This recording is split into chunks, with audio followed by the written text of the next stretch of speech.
Boa noite. Papo Reto entrando no ar, ao vivo. Já já nosso convidado vai entrar também.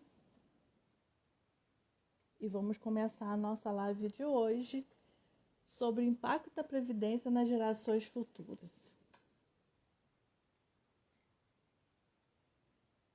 O Wilson já vai entrar com a gente, nosso convidado da noite. Véspera de feriado, e a gente vai estar aqui no papo com vocês. Olá. Oi, boa noite. Estamos entrando ao vivo agora. Eu vou chamando a doutora Josânia. Ela vai entrar com a gente para mais um bate-papo com a gente aqui no Papo Reto. A doutora Josânia ainda não conseguiu entrar, mas ela já vai entrar aqui com a gente. Boa noite, doutor Maurício, tudo jóia? Boa noite, tudo bem? Tudo. A doutora Josânia acabou de entrar. Tudo jóia, doutora Josânia? Tudo bem, pode chamar de Jô. É isso Tudo bom, aí. Tudo bom, doutor Maurício? Prazer em conhecê-lo. Igualmente, prazer em conhecê-la.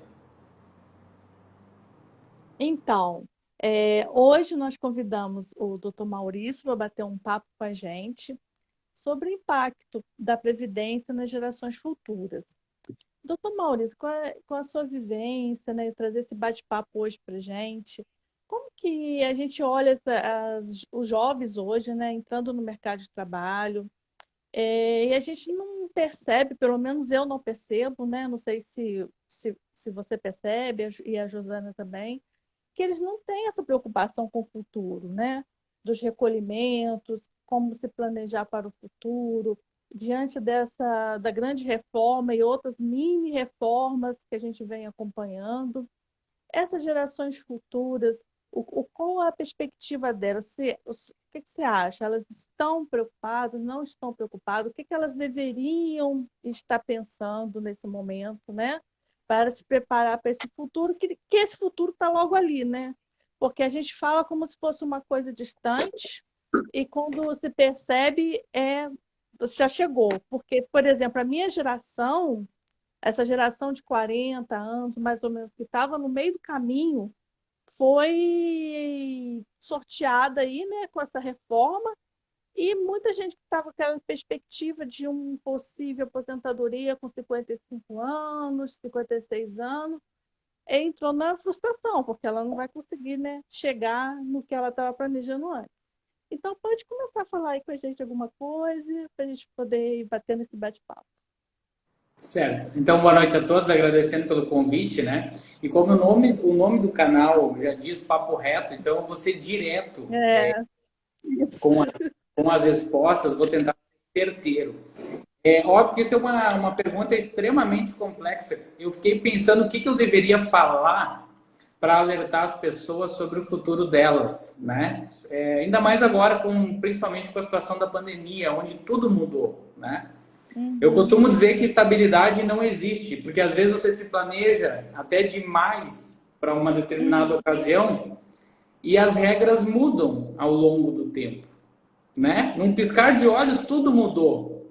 As reformas, sempre teve reforma ao longo dos anos, mas elas mudam muito rápido. Então, de repente, a minha mãe que ia se aposentar daqui a 2 anos não vai mais, porque o governo modificou a regra e eu tenho que dizer para ela que ela vai se aposentar só daqui a 13, 14 anos. Como é que ela vai se planejar novamente se às vezes o Estado muda as regras repentinas, muito rápido, né? Então isso realmente é uma pergunta extremamente complexa. Isso varia de geração para geração, né? Muitas pessoas, por exemplo, vamos falar aqui um pouco de INSS, que a grande ideia do INSS, da Previdência, a Previdência vem do latim, que é prevenir, você prevenir aquilo, né? Muitas pessoas se aposentaram, por exemplo, antes de 1998, que existia uma regra diferente de cálculo, onde elas se aposentavam pelos últimos 36 salários.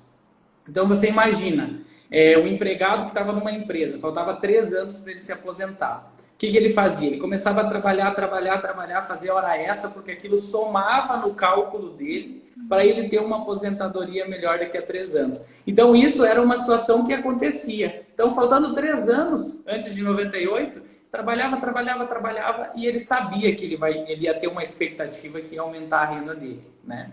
E aí surgiram várias reformas. Então, essa aí era a regra dos últimos 36 salários. Se a gente falar de fator previdenciário aqui, a gente teria uma live inteira para falar sobre isso, né? Que é uma regra de cálculo que modifica ali até 40% da renda da pessoa, né? De acordo com a expectativa de vida dela. Então, ela não pode se aposentar tão cedo também, ou fazer o pedido de aposentadoria tão cedo, porque ela vai ter uma perda significativa, sabendo que a expectativa de vida do brasileiro, obviamente, vai crescendo ao longo dos anos, né? Claro, agora com a situação do Covid, que é uma situação extrema, teve uma redução um pouco na expectativa de vida das pessoas. Mas a ideia é que a expectativa de vida sempre fosse aumentando, né? De anos para anos. Então, por exemplo... a expectativa de vida da mulher hoje é acima de 75 anos. A expectativa do homem também. Então, se ele vai se aposentar com 47, a perda vai ser gigantesca. E a gente poderia falar aqui, será que o fator previdenciário é justo? Não é? Qual que é uma finalidade de eu ter uma aposentadoria? É para só eu manter as minhas mínimas condições de vida, né? Ter o básico? Ou é para mim realmente pagar para mim receber... Fazer uma complementação. Exatamente, né? Então, a gente vai desenvolvendo aqui, mas eu tenho bastante coisa para falar sobre esse assunto. Eu vou passar, então, um pouco a palavra para as colegas aí, mas é uma questão extremamente complexa, né? E talvez no final dessa live a gente chegue a alguma conclusão exata e passar para o pessoal o que realmente é interessante, aonde eles possam investir. Às vezes não adianta você investir para guardar dinheiro, às vezes você tem que investir no teu conhecimento, às vezes você vai ter que agir de alguma forma para melhorar o teu negócio, para você crescer financeiramente, para você pensar em aposentadoria. Porque talvez com uma renda de 2, 3, 4, 5 mil reais por mês, que já é uma renda considerável, dependendo do tipo de pessoa, da situação, talvez ainda assim não seja suficiente para ter aquilo que as pessoas almejam, né? Então, tudo isso é importante e às vezes leva tempo, às vezes não leva tempo. Depende de como você vai colher informações, depende das pessoas que vão estar contigo, depende do tipo de negócio que você tem. Então, é extremamente complexo, né? Então, eu vou passar para vocês aí. Você só pegando um gancho aí na sua fala, uma situação, né, que a gente viu a questão da pandemia e tudo, das reformas. Uma coisa que me chama muita atenção são esses trabalhadores informais, né? Que eles trabalham como motoboy, fazendo entrega, ou também até aqueles trabalhadores que trabalham somente por algumas horas, que recebem abaixo do salário mínimo, que teriam que fazer a complementação disso. Então, assim, a gente falar em expectativa de futuro previdenciário e olhar para toda essa população que ganha abaixo do salário mínimo, que teria que fazer complementação para ter o mínimo do mínimo do mínimo, né, de subsistência, que seria o salário mínimo, aí você fica pensando, mas como é que eu vou falar de futuro para essas pessoas se elas não estão conseguindo nem viver o presente delas, né? Então, é bem... por aí eu acho que as gerações também elas têm que pensar não só na aposentadoria. Eu acho que a gente já nasce um pouco na cultura do aposentar. A gente mal começou a trabalhar e já está pensando na aposentadoria.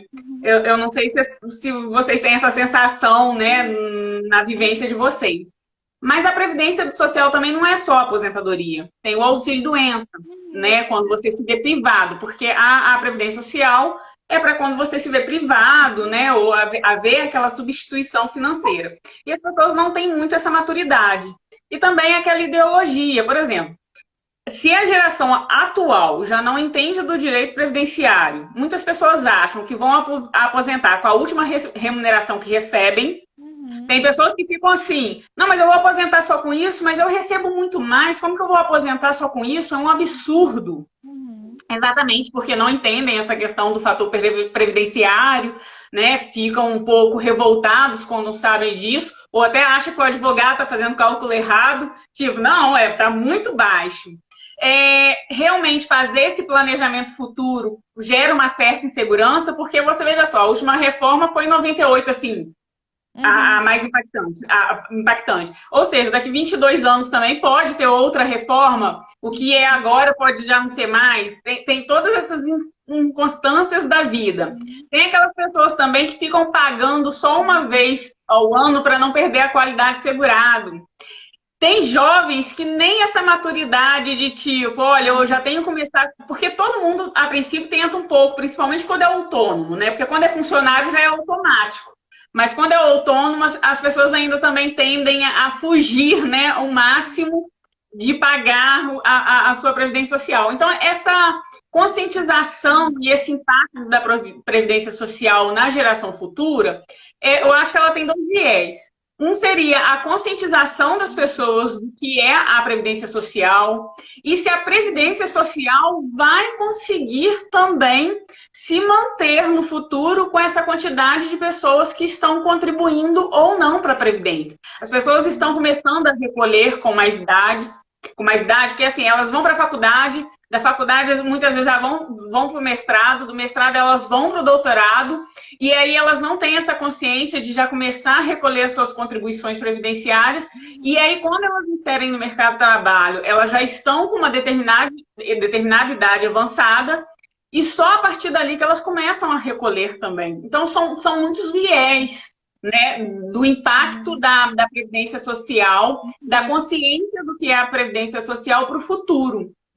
Para conscientizar essa camada mais jovem, que está inserindo aí no mercado de trabalho, que está conhecendo a previdência social, doutor Maurício, o que o senhor poderia assim, estar iluminando, né, incentivando as pessoas a terem uma visão mais responsável com relação à previdência social? Certo. Vamos lá. O que eu acho, tá? Eu até vou dar um exemplo do meu cunhado, tá? Ele tem 13 anos de idade, hoje ele já tem uma certa renda dele, e eu conscientizei ele desde pequeno que era importante ele trabalhar de alguma forma, por exemplo, editando vídeos e ganhar um dinheiro e deixar na conta, para ir conscientizando essas pessoas, esse tipo de perfil, que é um perfil dos anos 2000 para frente. Então já é uma outra situação, né? O que eu acho? Quem contribui quer benefício, né? Se você contribui, você precisa ter algo em troca. Então, aí vem aquela situação que hoje as pessoas elas estão muito no imediatismo. Elas querem as coisas para agora. Elas não querem esperar todo esse tempo. Ah, mas eu vou ter que contribuir quantos anos para o INSS? Tá, mas qual que é a idade mínima? Bom, a minha idade mínima é 65. Hoje eu tenho 37 anos, estou dando um exemplo, né? Hoje eu tenho 29 anos. Eu sei lá o que vai acontecer quando eu tiver os meus 65, ou quando eu for mulher e tiver os meus 62, né? Então, assim, você tem que trazer isso muito para mais próximo. E eu acho que deveria existir, antigamente eu sei que existia nas escolas, a questão do planejamento financeiro, falar um pouco sobre a previdência, chegar lá na origem, né? A gente aprende ciências, a gente aprende biologia, matemática, português, mas ninguém conhece sobre a Constituição Federal, pelo menos até o final do ensino médio. Ninguém conhece sobre a Previdência. A criança só vai conhecer, ou o jovem só vai conhecer sobre a Previdência se alguém da família dela tiver algum problema. Aí a gente entra na questão do auxílio-doença. Bom, a minha mãe ela é encostada pelo INSS, a minha mãe recebe aposentadoria por invalidez daqui a 10 anos. E eu acho que se eu olhasse como filho e tivesse a minha mãe sendo encostada, que infelizmente são infortúnios que acontecem ao longo da vida, talvez eu não ia achar tão bom, eu não ia achar um benefício nisso, né? Então, eu acho que para conscientizar isso, você tem que pegar lá na origem, você tem que educar. Sim, tinha que ter uma política pública para chegar lá na origem, no ensino fundamental, ensino médio, e ensinar a importância de você recolher isso, né? Eu acho um grande passo que o governo fez foi pelo menos legalizar os autônomos, que foi criado, então, o pequeno empreendedor, né? Microempreendedor individual, o MEI. Isso eu acho que foi uma coisa bem legal no Brasil, não só pela questão de recolher, né, mesmo sabendo que vai ser sobre o mínimo, vai ser R$ 52 mais ou menos, né? Mas a questão de que ele ter a liberdade para ele montar a empresa dele, para ele montar um negócio dele e saber que ele está protegido para pensão por morte, aposentadoria por idade, auxílio doença e uma série de benefícios. Ainda que sejam sobre o mínimo, né? Então, acho que deveria ter uma política pública, assim como deveria ter uma política pública do trânsito. Eu não vejo mais as propagandas na televisão falando sobre você não exceder o limite de velocidade, né? Eu não vejo mais isso, eu não vejo essa força de vontade do governo. Eu vejo o governo fazendo reformas, né? Muitas reformas, e pagando milhões em outdoors, em propagandas ali nos intervalos das novelas, no intervalo do Big Brother, né? Bem, há uns 3, 4 anos atrás, tinha muita propaganda que era investido milhões nisso, milhões para reforma, sabe? Então, eu acho que assim, o que eu orientaria? Você paga o INSS, né? Quando jovem, talvez começando aos 18 anos, né? Paga sobre o mínimo para entender a importância disso. Com certeza um pai, um irmão vai passar para essa pessoa, esse adolescente, a importância disso, e em paralelo a isso ele vai ter que fazer uma previdência complementar, uma previdência privada, porque a previdência privada sim vai ser mais vantajosa para ele. Depois eu posso dar alguns exemplos de cálculos, né? E em paralelo ele vai ter uma previdência pública também, até para tentar ajudar as futuras gerações, né? Porque ainda vai existir o carteira assinada, ainda vai existir o autônomo. Essas são coisas que vão existir, mas vai ser de uma forma diferente. Se a gente colocar daqui a 10 anos, pode ser que tenha outra reforma trabalhista, pode ser que tenha outra reforma previdenciária, né? Mas o que eu sinto é isso, é essa falta de benefício. Você só paga. Hoje está muito assim, você só paga, você não tem um plus. Por que eu vou pagar tanto? Né? Tem que ter uma vantagem para mim também como pessoa, né? Senão não faria sentido. E aí a previdência ela é muito instável. 98 ela muda, 99 ela muda, 2015 ela muda, 2016 ela muda, 2018 vem o pente fino, muda tudo de novo, né? 2019 muda na extremidade da extremidade, no extremo, né? Então como é que uma pessoa vai ter uma certa segurança? Eu estou falando uma segurança mínima para ela contribuir. Então ela prefere fazer, não, quer saber? Eu vou deixar o dinheiro na minha conta, eu vou gastar com outras coisas, porque não é interessante para mim agora, né? Então tem que vir lá de cima para baixo, conscientizando essa importância. A falta de educação financeira e econômica mesmo. Exatamente, tem que vir desde a escola, né? Essa educação financeira, previdenciária, na escola, pelo menos no ensino médio, né? Pelo menos ali no ensino médio, que já agora, são jovens. Na previdência complementar, né, como que é o retorno financeiro? Para ter realmente essa satisfação de que eu vou contribuir e vou ter o retorno esperado. Vamos lá, vou dar um exemplo para vocês, tá? Vamos pegar um bancário que trabalha de carteira assinada. Vamos botar aqui um exemplo de um bancário que prestou concurso para o Banco do Brasil, tá? Um bancário, ele contribui para os dois regimes, para a previdência privada do banco. Antigamente, essa previdência ela era obrigatória. Então, aí já vem uma outra questão. Aquilo que é obrigatório, você não mexe até completar a idade, né? Então, mas hoje, se você vai prestar um concurso para o Banco do Brasil, você não é obrigado a pagar a previdência privada. Em 1980, você era obrigado, né? Então, a pessoa contribui por, sei lá, por R$900, tá? Vou dar um exemplo. A pessoa que contribui desde 1980 até completar os 30 anos de tempo de serviço numa previdência complementar, ela ganha uma média de R$9.000. Tá? Essa é a média. Isso é uma média real, inclusive, de um cliente que eu tenho. Mas, ao mesmo tempo, em paralelo a isso, ele está recolhendo o teto do valor do INSS, que é a carteira assinada, 11% sobre o teto. Só que as contribuições são desde julho de 94, né? 80% das maiores, 20% das menores aplicado ao fator previdenciário. Aí já vem uma grande diferença. A previdência privada não tem fator previdenciário. Então só aí vai ser mais alto. Mas a diferença é tão grosseira que uma você paga R$900 de 1980 até 2019, por exemplo, ou até completar os 30 anos de tempo de serviço, você vai ganhar R$9.000. E a outra do INSS você vai ganhar uma média de R$3.500. Muito pelo fator e muito pela fórmula de cálculo que é diferente. Então, pensa no seguinte, a pessoa, ao longo da vida, ela ganhou 7, 8, 9 mil reais por ser bancário, né, de carteira assinada, servidor seletista. Mas, como é que ela vai manter só a previdência do INSS? Porque ela ganhava 9 ao longo da vida, ou ganhava 7 ao longo da vida. E, de repente, cai para 13.500. Isso é menos que a metade da renda.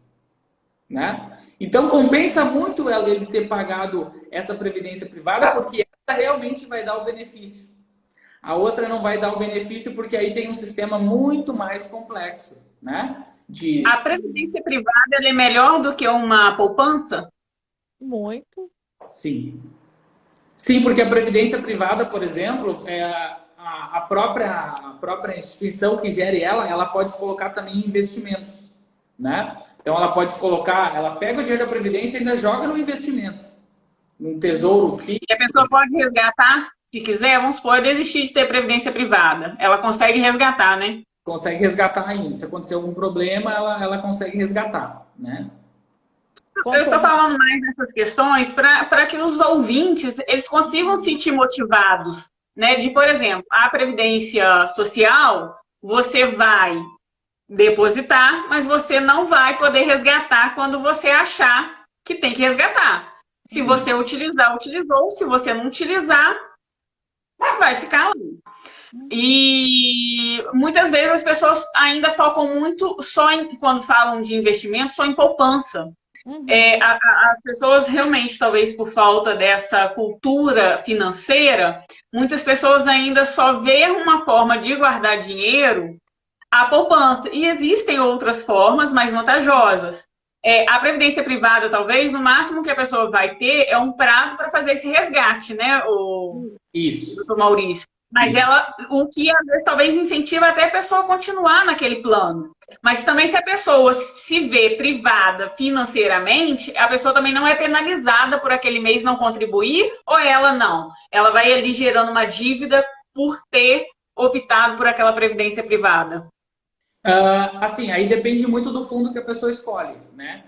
De previdência. Obviamente que também tem custos, né? Você paga a taxa de administração, tem algumas situações ali. Mas o que eu estou dizendo que realmente é vantajoso não é tanto aquela previdência do particular, que ela também é muito boa. Esse exemplo que eu dei foi uma previdência privada de um setor público, né? No caso, por exemplo, o Banco do Brasil, que aí é uma categoria mais unida, dizer assim, diferentemente da previdência privada que eu vou lá em qualquer banco e opto por determinadas taxas.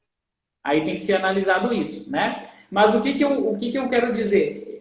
Tem benefícios. A previdência, se você passou num concurso público para a carteira assinada e você virou bancário do Banco do Brasil, estou dando um exemplo isso, a categoria é unida e a categoria vai te proporcionar a renda que você vai, vamos dizer assim, querer no futuro, né? Porque aí a gente começa com um teto mínimo, né, de salário base, né? E aí você vai crescendo no plano de carreira dentro do banco. Então isso é organizado e isso funciona, né?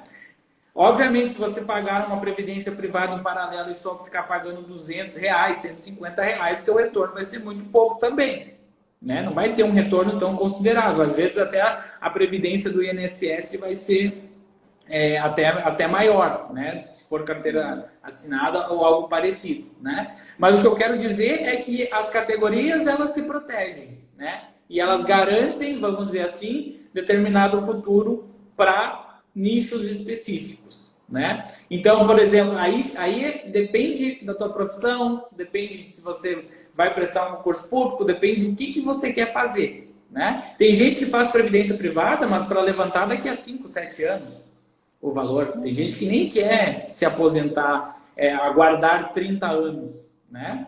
para um mundo tão tecnológico, um mundo com uma velocidade de hoje, tem gente que não tem essa paciência de ficar guardando 30 anos do seu dinheiro, né? E aí coloca outras prioridades, ela inventa qualquer tipo de palavra mágica. Não, mas isso aqui, eu vou ficar pagando, eu vou morrer e não vou levar nada junto, né? Não é esse o objetivo, né? Muitos falam isso, eu vou morrer, não vou levar nada junto, né? Mas a individual, ela é muito interessante, porque, vamos supor, eu conheço uma pessoa, não sei se ela nem está assistindo aí com a gente, ela abriu mão da profissão para cuidar do pai que estava com Alzheimer. E essas pessoas que geralmente abrem mão para cuidar de um parente, elas ficam fora do mercado de trabalho. Então, o que ela fez? Como ela sabia que ela não ia ser assistida pela Previdência Social após o falecimento do pai, porque ninguém fica para semente, ela fez um planejamento. Ela fez um investimento, né, um plano de previdência social, e quando o pai dela veio a falecer, ela resgatou. Legal. Exatamente para ela conseguir, nos próximos anos, se inserir no mercado de trabalho e conseguir, né, ter renda para sobreviver com aquilo que ela investiu naquele período em que ela afastou do trabalho. Então, assim, é sempre a gente pensar de forma estratégica no que é aquilo que a gente está investindo e naquilo que a gente vai resgatar e como que a gente quer que resgate na hora que está precisando. Mas, assim, o senhor acha que para gerações futuras, independente do grau do poder aquisitivo, do poder financeiro, a previdência social, ela tem uma tendência a cada vez mais ir dificultando o acesso aos benefícios previdenciários e alguns benefícios até serem extintos?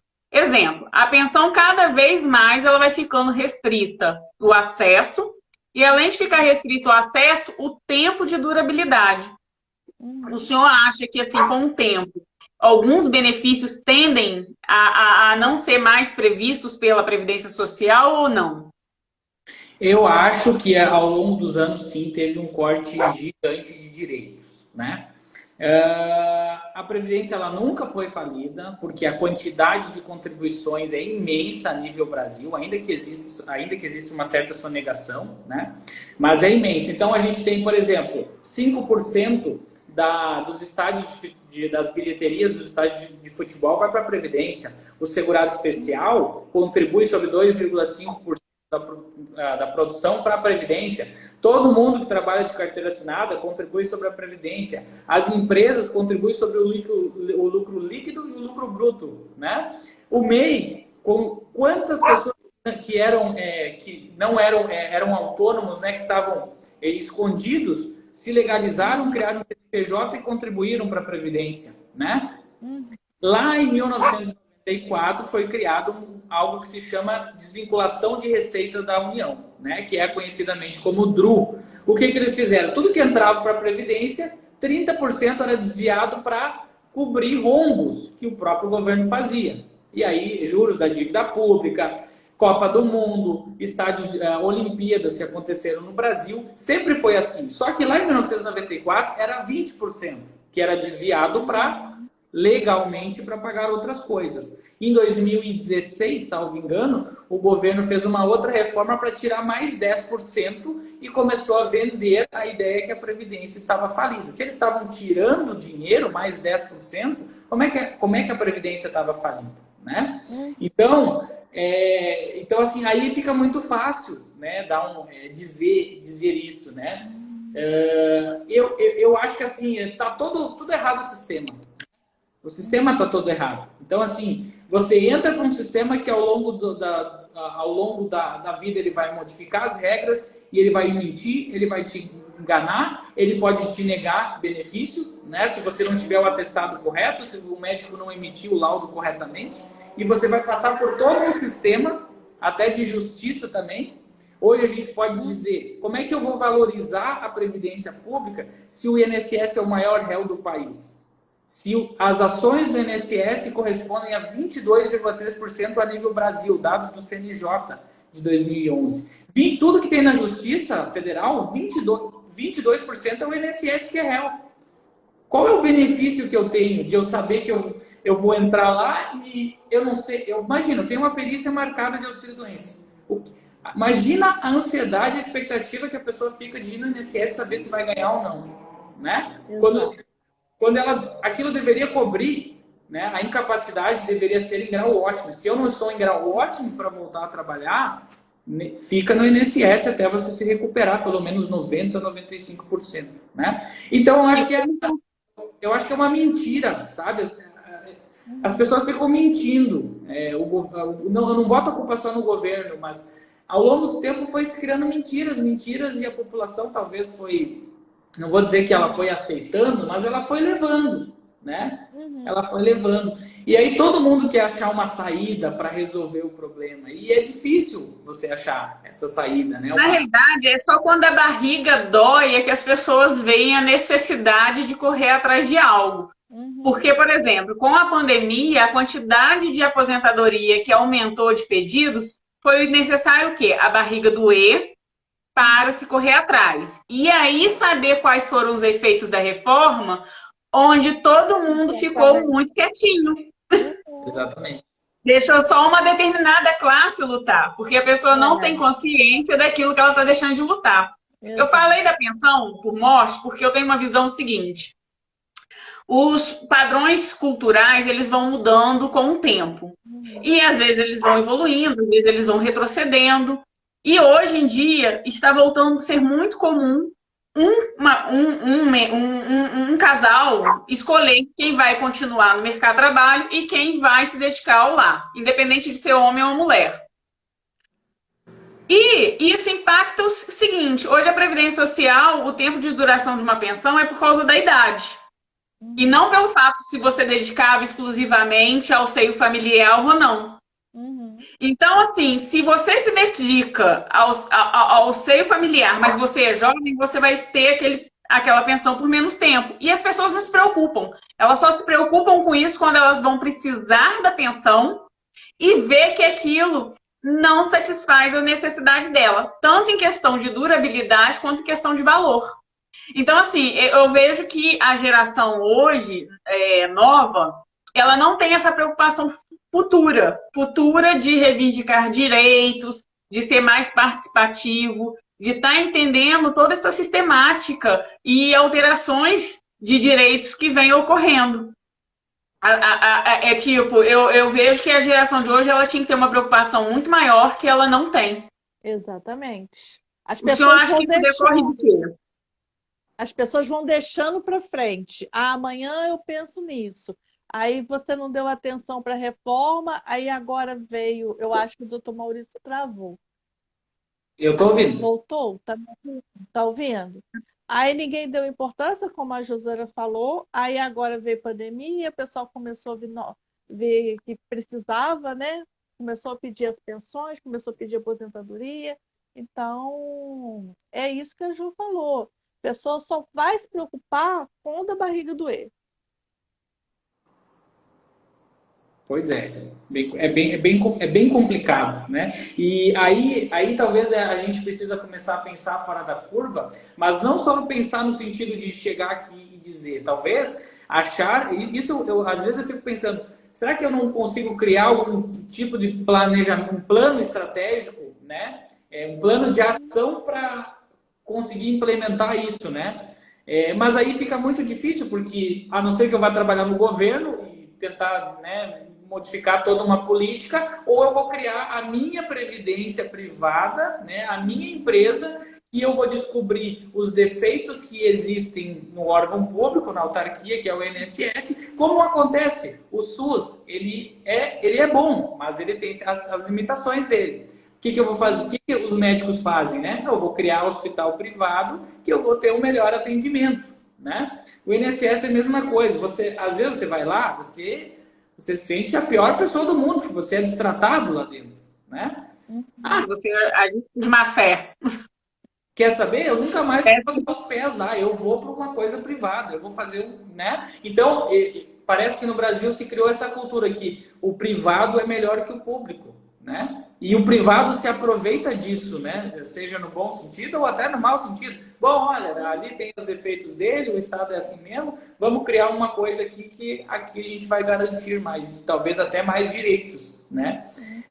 Também, né? Então, eu concordo com a doutora Cláudia, né? E o que você também falou, assim, é um imediatismo, depende muito da hora, depende muito do momento, não tem essa prevenção. Mas essa prevenção não vem de agora, vem desde a origem que foi criada. Nunca falaram o que deveria ter sido. Entendeu? A previdência deveria ser algo como se fosse como a previdência dos militares. Você vai lá, você é bem atendido. Você vai lá, eles tentam das melhores maneiras e te orientam para ter o melhor benefício ou para conseguir o que você quer, né? E aí a gente volta de novo na proteção das categorias, né? Então é muito complicado isso, porque talvez vendem a ideia que a previdência tem muita fraude e tudo mais, e que a pessoa realmente existe fraude. Realmente existem pessoas que estavam encostadas durante 10 anos e não tinham esse direito de receber, né? Mas isso é a exceção, isso não é a regra, né? Então, assim, eu trabalhei na Procuradoria do INSS também e não tinha uma política de estímulo de conciliação, por exemplo, né? O governo, juntamente com o juiz, com o Poder Judiciário, juntamente com a Procuradoria do INSS, com a AGU, né? Juntamente com a OAB, estabelecer uma política para reduzir essas demandas, né? Estabelecer talvez uma jurisprudência sólida para parar de ficar enchendo e abarrotando o judiciário de ações, porque os juízes daqui a pouco não vão dar mais conta de tantos processos, né? Que estão entrando, talvez tenha uma vara lá com 4, 5, 10, 15, 20 mil processos, né? Então, assim, eu acho que falta essa conciliação, falta esse diálogo, falta o Ministério Público, né? O Ministério Público, ele move muitas ações civis públicas para alterar as normas do INSS. Eu sempre disse que se você quer mudar o sistema, precisa mudar o sistema, a parte administrativa, não a parte judicial, né? Você tem que alterar lá dentro a norma que o cara dá o enter, dá a tecla lá no sistema para poder liberar, senão não vai funcionar, né? Então, a Previdência cresceu muito, ela é muito grande, né? É o Brasil inteiro que a gente está falando, né? Acho que caiu. Deu? Caiu não. Não. Pra mim tá tranquilo. Aqui eu tô ouvindo. Caiu? Não, caiu não. Eu pensei que tivesse, deu uma paradinha, pensei que tivesse caído. Então, até assim, a gente observa, né, que o próprio governo, ele faz propaganda contra ele mesmo, né? Ele faz propaganda contra a própria administração pública. Em vez de melhorar a administração pública, ele mesmo fala mal dele, né, com intenções obscuras aí, né, que talvez seja para incentivar o privado, mas eu acredito assim que o governo deveria, que você falou, de dentro, né, mudar essa forma de administração, mudar essa forma do sistema, e porque o dinheiro tem, recolhimento tem muito. Eu acho que falta aí a administração. O senhor é a favor da dependência do cidadão à Previdência Social ou a conscientização da importância da previdência privada complementar? Excelente pergunta. Eu acho que ele é um modelo. Eu acho que o modelo de previdência pública, onde você preserva as futuras gerações, onde existe a solidariedade, onde todo mundo se ajuda, eu acho que ele é muito bom. Mas ele é muito. Eu sou a favor disso, desde que se diga a verdade desde o início para as pessoas. Não o que está acontecendo hoje, não o que sempre aconteceu. Essa mentira de vender uma ideia que é um sistema solidário, que você vai lá e você vai se aposentar fácil e tudo mais, e nós temos coisas arcaicas que você hoje discute na justiça sem a necessidade. Se eu pago por 30 anos, se eu pago por 35 anos, se eu trabalhei especial por 25 anos, eu não tenho que procurar um advogado para ficar 2, 3 anos brigando na justiça. Eu tenho direito adquirido de me aposentar no INSS, né? E aí, quando você tem uma média de 70% de benefícios e serviços negados, aí entra auxílio-doença, benefício assistencial e tudo mais, né? Auxílio-acidente, uma quantidade de benefícios, fica muito difícil de você ser a favor de um sistema desse. Então, eu sou a favor desse sistema, sim, porque ele é obrigatório e compulsório, mas, ao mesmo tempo, eu acho que você tem que guardar o teu dinheiro e se proteger. Você pode fazer uma previdência privada, ou você pode guardar dinheiro na tua casa, numa caixinha mesmo, para você ter uma melhor qualidade de vida para você e para tua família. Porque a origem da proteção social, antes de a gente falar de previdência social, a origem da previdência social era onde os mais velhos ajudavam os mais jovens. E o meu pai, quando ficasse velho, a minha família, eu ia lá, junto com os meus irmãos, e ajudava ele. A origem da proteção social veio da família. No momento que o Estado passou a intervir, ele tem responsabilidade também. Ele tem que fazer a parte dele, né? Então, eu sempre digo isso. Se você começar lá do início e ver que a origem é a tua família, onde o teu tio, o teu irmão, todo mundo deveria se ajudar para vocês crescerem, né? Aí é a origem. E aí o Estado passou a intervir, era para melhorar, não é para piorar, né? Então, eu acredito muito nisso. E acredito, sim, numa previdência privada para uma forma de você complementar e a previdência privada ela vai te dar o valor que você quer. Você vai chegar lá, eu quero contratar um plano de previdência privada, eles vão planejar melhor isso, né? Para vocês terem uma ideia, você pode chegar no INSS e pedir um planejamento previdenciário. E é dever do servidor do INSS fazer esse planejamento. Olha, porque ele tem acesso ao sistema, que é o sistema Plenos. Ele pode ir lá lançar as contribuições que você quer contribuir, ele pode lançar o teu fator previdenciário, ele pode fazer todos os cálculos e te entregar. Nunca na história do INSS foi feito um planejamento previdenciário para qualquer tipo de cidadão, né? Então, olha a situação também. Eu descobri que é possível fazer um planejamento previdenciário porque eu trabalhei lá dentro. E eu via pessoas que faziam isso para eles mesmos, né? Servidor fazia para ele mesmo, fazia para algum conhecido ali. Mas como é que tu vai se planejar assim? Se nem a Previdência faz o planejamento. Tem que contratar um terceiro para fazer. Ou é um contador, ou é um advogado, ou é alguém que trabalha numa assessoria previdenciária, né? Então fica muito difícil de você querer só esse modelo. Se esse modelo realmente funcionasse, né, com a verdade, falando a verdade, aí tudo bem. Do contrário, eu acho que primeiro você tem que preservar a tua família. Não é pensar só em você, é pensar em você e na sua família, pagar compulsoriamente para o sistema e, em paralelo a isso, se você sobrar dinheiro, tiver renda, faz a tua previdência ou guarda dinheiro para você, né? Todo mês se organiza financeiramente. Uhum. Tá agarrando um pouquinho, para mim tá parecendo, tem hora que para a imagem. Para vocês tá bom? Agarrou um pouquinho, mas já voltou. Deu para ouvir, né? Deu para ouvir? Eu vou abrir um pouco aqui. Deu para ouvir? Melhorou? Melhorou. Tá ótimo. Deu uma agarradinha. Então, o que a gente pode deixar, né, uma mensagem para essas gerações que estão entrando no mercado de trabalho agora? Pensar, né? Pensar tanto na questão desse recolhimento para o INSS, como o doutor Maurício falou, como também procurar uma outra forma de pensar no futuro. E não ficar só com uma opção na vida, né?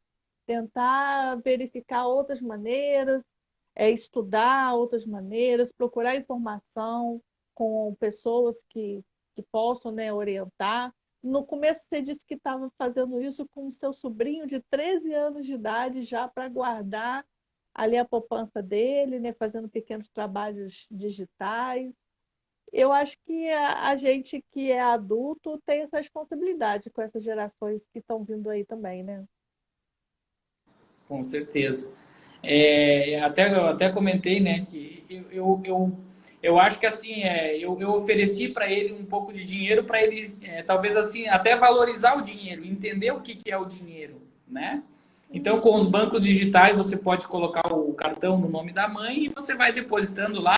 Ele vai aprendendo, ele vai lá e paga uma conta, ele vai lá e faz um Pix. Tudo isso é um aprendizado para você valorizar o dinheiro. Porque, às vezes, a gente, quando é criança, a gente não é dono do dinheiro, né? São os nossos pais. Aí depois, quando a gente tem o nosso primeiro salário, que a gente começa a entender. Então, eu consegui passar essa conscientização para ele, obviamente, sem ele deixar de viver, sem ele deixar de brincar, sem ele deixar de ser criança, mas ele compreender que isso também é importante, né? E que esse dinheiro, uma hora, quando eu tiver 18, 19, uma hora ele vai ter que trabalhar, uma hora ele vai ter que ter as atividades dele, né? Então, isso é também importante. Se eu fosse deixar uma dica aqui sobre impacto, previdência, futuro, eu acho que primeiro você tem que descobrir o que você quer na tua atividade profissional, né? Talvez você quer ser advogado, médico, engenheiro, talvez você nem saiba o que você quer ser, talvez para você descobrir o que você quer ser vai ser depois que você terminar a faculdade, né? Mas eu acho que a pessoa ela vai estar em determinados quadrantes, né? Geralmente eu comecei a enxergar coisas quando eu comecei a ler o livro do Pai Rico, Pai Pobre, né? Ou você vai ser empregado, ou você vai ser autônomo, ou você vai ser dono de empresa, ou você vai ser investidor. Então, mais ou menos são esses 4 quadrantes, né? O empregado é muito bom, tem a segurança todo mês, tem 13º, tem férias e tudo mais, mas ele se limita a determinado valor. O autônomo, como a gente já disse, ele tem uma autonomia maior, né?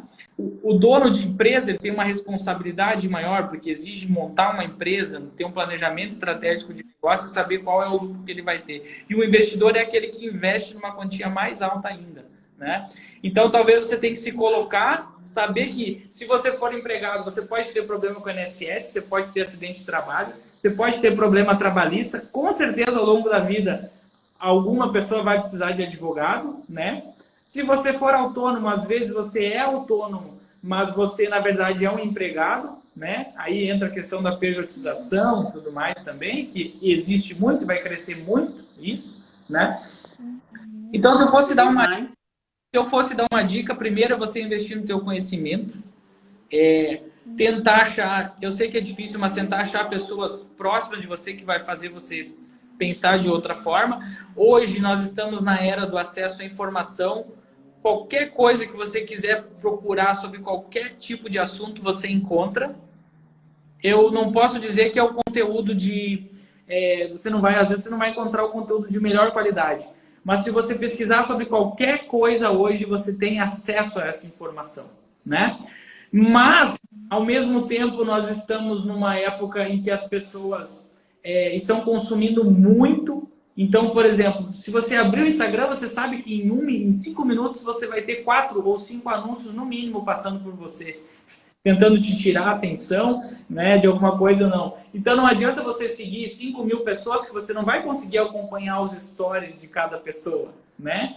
Então, assim, cada profissão tem seu tempo, cada atividade tem o seu tempo para você ter o retorno de investimento, ou de dinheiro, ou de servir e ajudar as pessoas, né? Então, eu não me preocupo muito com se vai demorar para eu economizar o meu dinheiro ou não, mas eu tenho uma certa noção de tempo, de qual é o retorno sobre a minha advocacia previdenciária. Eu sei quanto tempo leva o processo, eu sei quanto tempo eu vou ter o retorno sobre isso, e eu sei quantos processos eu preciso ter para ter o dinheiro que eu quero ter, para eu guardar também, né? Então, acho que as pessoas precisam calcular isso, né? O que eu quero fazer, quanto que eu quero economizar, como é que eu vou começar, para onde que eu vou ir. E hoje, muitas pessoas não sabem nem para onde elas querem ir. Elas estão com o barco parado, sabe? Em vez de seguir a ilha ou para no meio do caminho. Muito pelo esse excesso de consumo, esse excesso de informação, esse excesso de anúncios patrocinados, né? Que acabam desviando a tua atenção, né? Isso também. Então, assim, eu acredito nisso. Eu não acredito numa situação muito fácil, mas eu acredito no caminho certo, no caminho da verdade. E se você estiver perto de pessoas próximas, pessoas que realmente da mesma área que você vai ser super competente, você vai crescer. O problema é quando você não está perto dessas pessoas, né? Aí elas às vezes colocam para baixo e você acaba desistindo. Uhum. Sozinha é muito difícil em todas as áreas. Todas, né, Giovana? Juntos somos mais, né? É. Não é? Ô, Josélia, você quer falar alguma coisa? Que já estamos caminhando para o final. Não, eu agradeço, doutor Maurício, mais uma vez a oportunidade de estar aqui nos abrilhantando com o seu conhecimento, levando informação para as pessoas, né, para a população em si, que é importante essa conscientização de todos os lados. Eu falo que é necessário haver uma valorização profissional, as pessoas precisam valorizar os profissionais, e essa valorização acaba incorrendo nessas questões financeiras, que o dinheiro gira, o dinheiro circula, há uma melhor qualidade de conhecimento, de informações, uma prestação de serviço mais qualificada e, consequentemente, as pessoas também têm um resultado nisso na vida delas, né? Então, sempre é importante a gente estar levando informação, conscientização, o máximo possível, né, de formas variadas. Então, eu agradeço desde já do senhor ter disposto a estar participando aqui do Papo Reto, respondendo os nossos questionamentos. Fica meu agradecimento. E não, é só isso mesmo. Hoje eu estou falando um pouquinho, doutor Maurício. Geralmente eu falo. Giovana é faladeira. Ô, doutor Maurício, muito obrigada, tá, por ter aceito o nosso convite para bater esse bate-papo com a gente hoje, véspera de feriado. E é só agradecer mesmo pela sua presença e pelo seu conhecimento aqui com a gente. Muito obrigada mesmo. Boa noite. Eu que agradeço, pessoal. Primeiro, eu quero parabenizar vocês pelo canal, pelas ideias, né? Eu acompanhei outras lives também, então achei muito interessante, achei muito legal. Com certeza está indo no caminho certo, né? E vai ajudar muita gente que precisa de ajuda, né? Então, a gente passar esse conhecimento, passar um pouquinho da experiência. Eu já passei por tantas coisas no INSS, né? Eu tenho uma história de vida com o INSS. Então, passar isso. Quantos colegas que eu falo no privado, pelo WhatsApp, que oriento casos também, porque além de sermos colegas, tem uma pessoa por trás, né? E às vezes o colega não sabe a saída, não sabe a situação. Então, poder passar isso para poder ganhar um processo, para mudar um pouco de vida, a vida daquela pessoa que está numa situação muito complicada, né? Hoje é uma vitória muito grande, né? Cada aposentadoria hoje que a gente ganha como advogado é uma vitória muito grande, né? Porque a gente sabe que se a gente não aposentar agora, ou no período anterior à reforma, que foi em 2019, às vezes daqui a 10, 12 anos. Então, nós temos um compromisso muito grande que está na nossa mão, né? Então, assim, é uma responsabilidade muito grande e a gente tenta fazer o nosso melhor. Eu, pelo menos, tento fazer o meu melhor para poder proporcionar para essas pessoas uma qualidade de vida melhor, uma vida melhor, não só para aquela pessoa que se aposentou, mas para a família dela também. Então, esse nosso papel também não é só de conseguir uma aposentadoria para uma pessoa. Vai mudar, às vezes, a família inteira, conforme a doutora falou. Às vezes tem gente que está trabalhando em casa a vida inteira. Está em casa, né? Porque está aguardando, o marido continua trabalhando e tudo mais. E depende exclusivamente daquela renda. Então, é um papel muito importante, é um papel social muito, muito impactante também. Verdade. Agora travou um pouquinho. Deu uma travadinha ali, doutor Maurício. Tá rodando ali. Voltou? Doutor Maurício, o seu congelou. Ixi, Maria. Vamos ver se voltou. Eu estou escutando o áudio dele. Está escutando o áudio só a também. voz. Que bom. Então é isso, né? Agradecer ao doutor Maurício, obrigada a todo mundo que ficou com a gente até agora. Uma boa noite, bom descanso, feriadinho no meio da semana aí, né? Mais pro final, mas é um feriadinho. Boa noite a todos. Obrigada. Tchau. Obrigada.